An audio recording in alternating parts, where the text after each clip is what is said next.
ચાલો ગુજરાતના સરકારી કર્મચારીઓ માટે આવેલા એક મોટા ડિજિટલ અપડેટ પર નજર કરીએ. આ નવા જાહેરનામાથી 2006ના નિયમોમાં સુધારો થયો છે, જે સરકારી કામકાજને આધુનિક બનાવશે. તો આ નવા નિયમોમાં શું છે? આ ફેરફાર 1 ઓગસ્ટ 2024થી લાગુ થશે.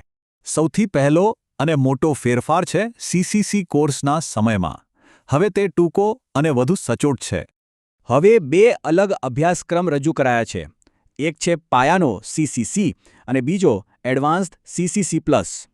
આ કોર્સની રચના એવી રીતે કરાઈ છે કે દરેક કર્મચારીને રોજના કામમાં સીધી મદદ મળે. સીસીસી કોર્સની શરૂઆત મૂળભૂત બાબતોથી થાય છે. આનાથી દરેક કર્મચારીનો પાયો પાક્કો થશે.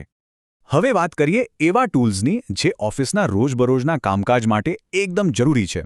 MS વર્ડમાં મેલ મર્જ અને ટ્રેક ચેન્જીસ જેવી બાબતો પર ભાર છે, જેથી કામ ઝડપી બને. એક્સેલમાં ડેટાને સરળતાથી સમજવા માટે ફોર્મ્યુલા, ફિલ્ટર અને પાવરફુલ પિવટ ટેબલ શીખવાડાશે. પાવરપોઇન્ટમાં પણ અસરકારક અને ઓટોમેટેડ પ્રેઝન્ટેશન કેવી રીતે બને તે શીખવવામાં આવશે.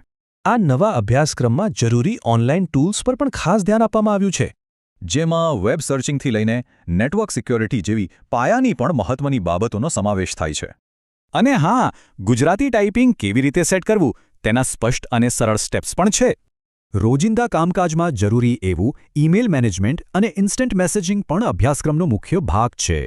અને જેમને પોતાની સ્કિલ્સને નેક્સ્ટ લેવલ પર લઈ જવી હોય તેમના માટે છે સીસીસી પ્લસ કોર્સ. સીસી પ્લસમાં સૌથી ખાસ છે નવો ટેકનોલોજી ટ્રેક. આ એક ખૂબ જ મહત્વનું અપડેટ છે.